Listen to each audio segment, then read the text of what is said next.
the genre, or if you're hitting them, you're just No. writing where you want to go. Yeah.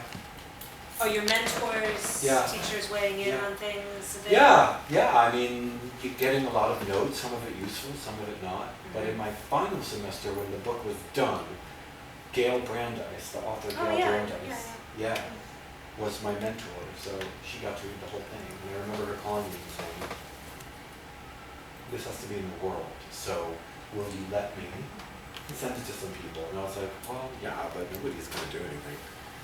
You didn't think? I said, nobody's going to want this. I just got a degree in writing for young people. I know that nobody's going to. I know it's not going to happen. We're all involved. Legal House loved it. They sent me a contract. I didn't. It was 12 pages of Greek.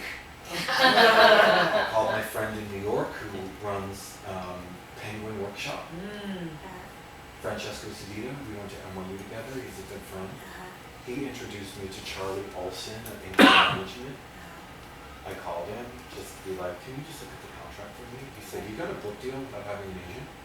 I was like, "Yeah, is that okay?" He was like, "Send me the book." He read it, he offered me representation, but he didn't want the deal. Oh, with me class. He wanted a fancier deal. Well, yes. They all want, they want money. Big Five. Sure. And it went to everyone in the Big Five. And they came back with nice rejection letters. Right. What a great voice, what a bold writer, what an interesting story. No. Yeah. And so years were going by and my beard was getting grayer. And, it got to this point where he was like, I've run through who I can send it to. I thought people would spark to it, but things are weird right now in the epoch of Black Lives Matter and what was happening with Trump and, of course, the pandemic, right? There were a lot of roadblocks. Yeah. So he said, if you want, you can go find another agent and we'll part ways. And I was like, "No, Charlie, I want you to go back and get the deal." Right. That's dance. Yeah. Part of the dance. Yeah. The dance for the one who brought you.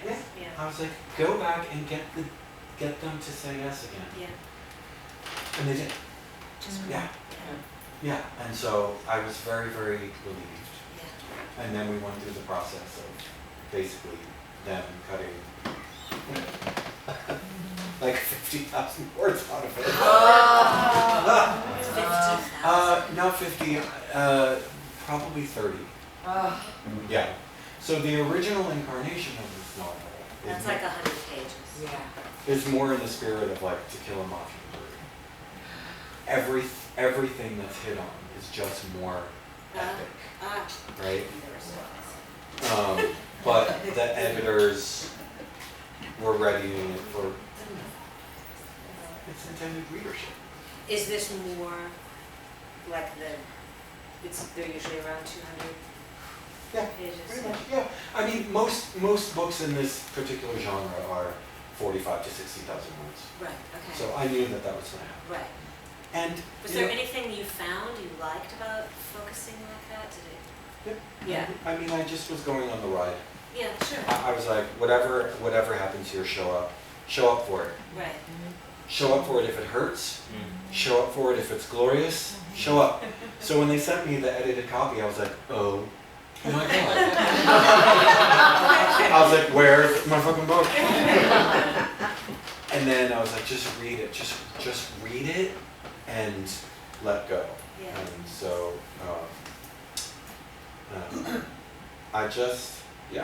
I fought for a couple of things to be put back in. And I would say that the biggest loss in the book was the old lady, Mrs. Maloney, as the kind of sage character who cares so much for them and just wants them to be okay. Right. She has more of a role in the middle part of the book and the end part of the book that was just cut out because they were like, the intended readership is not going to care about this old lady. It's like, I beg to differ. Yeah. But, stuff gets let go of, but I still have it in my heart. Sure. Yeah. You know? And all of that is underneath what remains. Absolutely. Yes. Yeah, absolutely. Any chance you can make like a director's cut or Right. an author's cut? Oh, yeah, yeah. You know? Yeah, maybe if it does well. Right? The anniversary edition. Yeah. Yeah, what do you call that? The unabridged. What's Yeah. interesting, Tim, is that when I finished the book, I thought, yeah, I really loved her, the Yeah. old lady. And I thought, gee, I wish there had been more of her. There is a lot. I literally thought that. That's so Yeah. funny. Yeah. She's Felt more it. Yeah. instrumental in getting Tess to the group therapy. Yes, and you feel this. There's like a look that where you, She looks at Yeah. her and then she provides the card.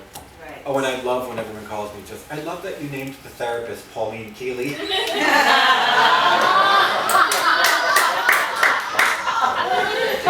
Yeah, that's a little Easter egg for our friends and family. Yeah, I mean, you know, I knew it was going there from the get-go. Sure. Because I had a guidance counselor at school who got me into a teen bereavement group. And then I was like, okay, I'm going to be able to deal with this. Right. I'm not the only 16-year-old dealing with this. Right. I mean, I was in my immediate environment, but then I got around all these other kids and I was like, oh, all right, this is going to happen. This is happening. So, yeah.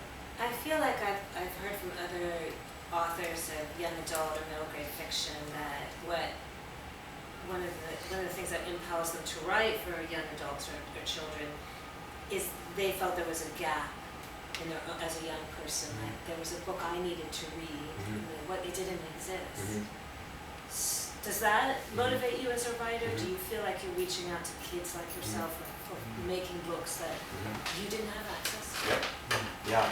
So the next book that I have on the docket, which also features Colin, Oh, he comes back? Oh, comes good. back in a big way. Oh, thank goodness. It's about theater kids Hooray. and epilepsy.